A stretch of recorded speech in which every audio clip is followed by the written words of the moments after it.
ketika semua mata tertuju kepada Realme GT7, sebenarnya ada satu varian di lini GT7 series yang sangat-sangat menarik karena positioningnya yang pasti lebih masuk ke kantong kita-kita. Realme GT70 lebih murah dan nggak banyak courting fitur. Akankah dia lebih laku?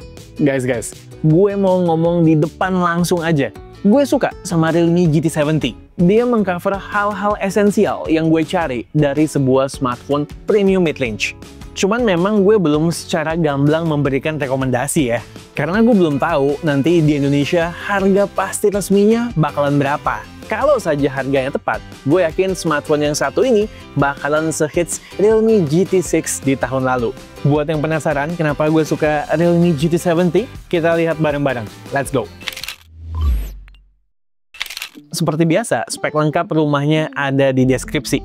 Jangan minta gue sebutin satu persatu ya. Gue di sini cuman akan sharing experience penggunaannya kepada kalian. Nah, tapi kalau ngomongin spek, gue rasa kalian perlu tahu deh perbedaan spek inti antara Realme GT7 dan juga GT70. Sekaligus untuk mengetahui apa aja yang di-courting dari varian lebih mahalnya.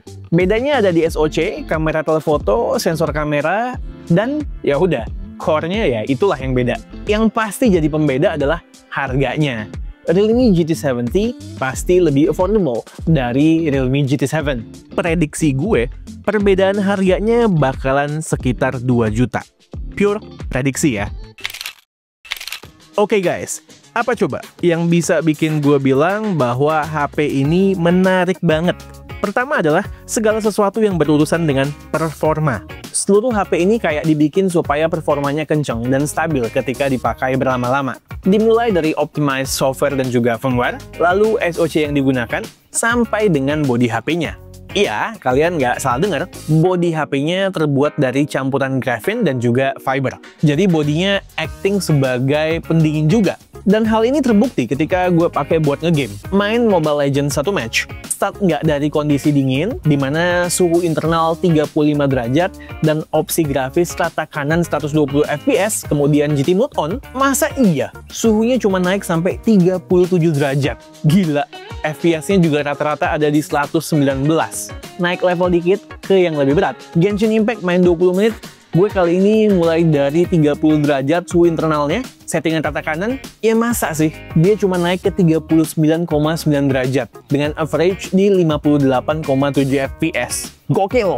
Naik level lagi ke Wuthering Waves, yang memang lebih berat lagi dan lebih demanding lagi. Mainnya sama, 20 menit juga.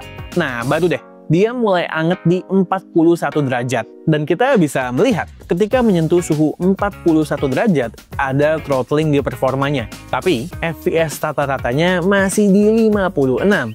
Dan buat kalian yang nggak tahu, 41 derajat itu sepele banget. Ketika HP dipakai main game seberat ini, kita sering melihat sampai 45 derajat kok di smartphone-smartphone lainnya. Dan mesti gue info juga, semua tes ini gue lakukan di ruangan non-AC malam-malam. Ya sejuk, tapi nggak dingin juga, kayak testing-testing di dalam lab begitu. Kira-kira 28 derajat lah suhu ruangannya. Sebagai perbandingan, Poco X7 Pro yang pakai SoC Dimensity 8400 juga, di Wuthering Waves begini nih performanya. Wah, gue sangat-sangat terkesima nih dengan performanya. Sebagai gambaran, di luar gaming begini temperaturnya, ketika dia pakai browsing, sosmedan, chatting pakai mobile data non-stop 15 menit, suhunya paling di 36 derajat. Ngerekam video 4K 60 fps selama 10 menit, suhunya 39 derajat. Semua dilakukan di indoor dengan suhu ruangan 30 derajat Celcius. Kayaknya kita harus standing applause dulu buat Realme. Udah ya Realme ya, apapun yang terjadi ke depannya, formula graphene back cover ini jangan dirubah. Udah bener nih. Di luar soal cooling tadi, ya, desainnya sih oke-oke aja. Frame-nya plastik, tapi overall di tangan solid kok. Tongkrongannya sih ya just oke. Dibilang bagus banget ya enggak, jelek juga enggak sama sekali. Bezel di sekitar layar pun tipis, mantep banget. Kemudian untuk IP rating udah 66, 68, dan juga 69. Lengkap. Hal kedua yang membuat gua impressed adalah baterainya. 7000 mAh silikon karbon. Karena pakai teknologi baterai ini, dimensi HP-nya tetap normal, nggak jadi segede gaban. Gue bisa dapetin SOT 8 jam lebih dengan pengetesan ala K2G. Gokil. Gue yakin sih, harusnya setelah HP-nya settle, ini gue bisa dapat SOT yang lebih lagi. Maklum, ini baru beberapa hari pemakaian soalnya. Ini sih kalau dipakai daily normal, gue yakin bisa mencapai 1,5 hari ketahanannya. Dan kalau habis, ngecas dengan charger 120 wattnya cuman butuh waktu sekitar 40 sampai dengan 45 menit. Sebagai penggila HP dengan baterai badak atau baterai jumbo, gue dan Alessa sangat-sangat happy. Hal ketiga yang membuat gue impressed adalah OS dan juga softwarenya. Sudahlah, kalian pasti tahu K2G suka banget sama ColorOS dan turunan-turunannya, Oxygen OS maupun Realme UI. Menurut kami berdua, ini adalah the perfect blend antara stok Android yang polosan dan skin yang punya karakter khas brand. Customization-nya top, fiturnya banyak tanpa berasa over. Dan yang paling penting, kayaknya nggak ada iklan deh selama gue menggunakannya. Fitur-fitur AI-nya juga lumayan oke. Ada segala sesuatu yang berhubungan dengan Google Gemini, kayak Circle to Search, Translate, dan kawan-kawan. Ada juga fitur yang berhubungan dengan AI Productivity di beberapa aplikasi. Contohnya kayak Notes yang punya banyak fungsi seperti merangkum, ngerapin struktur tulisan kita, dan lain-lain. Ada juga Call Summary. Ketika kita teleponan sama orang, dia otomatis akan merekam dan bikin transkrip rangkuman pembicaraan kita. Ini bisa gue bilang sangat berguna. Dan di WhatsApp maupun Telegram bisa. Tapi jangan lupa, sebelumnya dinyalain dulu opsinya di aplikasi Recorder. Kemudian ada fitur AI bawaan di aplikasi Gallery yang juga berguna, seperti AI Eraser dan juga Remove Reflections. Cuman memang AI Eraser-nya gue rasa masih kurang rapih, terutama di beberapa situasi sulit yang mana di fotonya itu masih banyak teksturnya. Next, yang bikin gue impressed adalah haptics dan juga stereo speakernya. Stereo speakernya memang bassnya nggak yang berasa banget, cukupan aja, tapi suaranya itu renyah, nggak cempreng. Lumayan banget loh ini buat kelasnya, dengerin deh.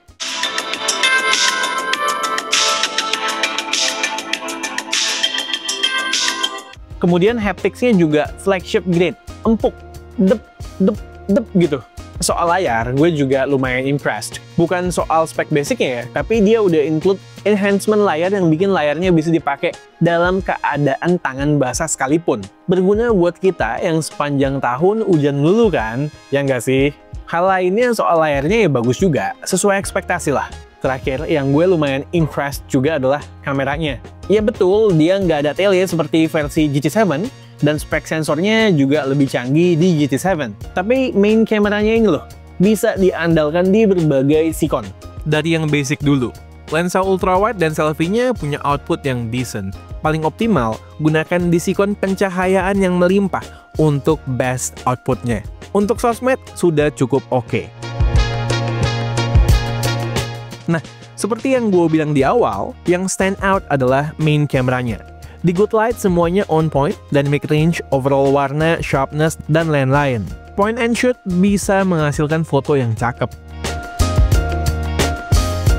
Di kondisi backlight pun, racikan processingnya masih oke, cukup balance antara background dan objek, tanpa terasa maksa buat ngangkat salah satunya secara berlebihan. Di kondisi remang atau indoor lighting sekalipun, outputnya masih oke banget, alias masih bisa menjaga karakter scene-nya mendekati sikon asli. Bahkan sampai ke skin tone dan sharpness sekalipun. Xiaomi 14T aja udah keteteran. Wajah gue mulai soft dan skin tone-nya matang banget, kemerahan. Nah, di low light sepintas all good, bahkan kalau moto objek orang juga demikian, tapi begitu moto objek non-orang, berasa banget sharpening-nya, terutama kalau udah ketemu pepohonan dan hehijauan. Kamera utama di belakang bisa merekam up to 4K 60 fps seperti yang lagi gue coba ini ya. Terus untuk lensa ultrawide-nya kita nggak bisa merekam 4K, maksimal di 1080p saja. Lalu udah gue coba, sekalipun di 1080p kita nggak bisa switch antar main camera dan ultrawide. 720p juga nggak bisa, udah gue coba. Cuman memang gue perhatikan frame rate-nya itu nggak stabil di 60 fps, terutama ketika panning itu berasa banget ya, ngededetnya itu, dedet berasa banget. Nah ini perlu banget buat di fix kalau mau experience videonya bisa jadi salah satu USP yang penting. Selain itu gue merasa videonya agak kedut-kedut juga ya. Ya kita kasih waktu lah, HP baru aja keluar, mudah-mudahan di software update akan di fix. Parameter video yang lainnya ya juga bagus ya, kayak kualitas gambar tadi udah sempat gue sebutin, cuman kalau soal ketajaman ya 4K obvious pasti tajam. Kemudian untuk soal audionya juga bagus, suara gue bisa terdengar cukup stand out. Untuk kamera depan bisa merekam up to 4K 60 fps juga dong. Keren, ini bisa melevel up persaingan smartphone di segmen ini ya. Dan untuk karakter gambarnya itu mirip-mirip aja sama yang tadi gue sebutin di video kamera belakang ya, dari kamera utama. Demikian juga untuk kekurangannya juga masih sama. Frame rate-nya nggak stabil, terutama kalau kita lagi panning, berasa tuh ngededetnya. Wah, keseluruhan HP-nya jadi bagus dong ya? Ya emang bagus Realme GT70 ini, kecuali tadi urusan video ada beberapa hal yang masih bisa diperbaiki. Paling yang gue sayangkan, dia tidak memiliki fitur eSIM. Dan secara konfigurasi storage, cuman ada varian 256GB saja. Terakhir, kalau kalian penasaran sama TWS yang dari tadi muncul di B-roll, itu adalah Realme Buds Air 7 Pro yang bakalan rilis bersama Realme GT7 series juga. Realme GT70. Mantep banget dong nih Buang. Iya jelas, sangat mantep. Gue extremely happy dengan smartphone yang satu ini. Cuma, kita kan belum tahu nanti harga resmi, harga pastinya ketika rilis di Indonesia bakalan berapa. Semua keputusan akhir tentu tergantung harga jual dong, ya nggak? Yang jelas nanti ketika udah launching resmi di Indonesia, kita bakal update di sosmed-sosmed K2G.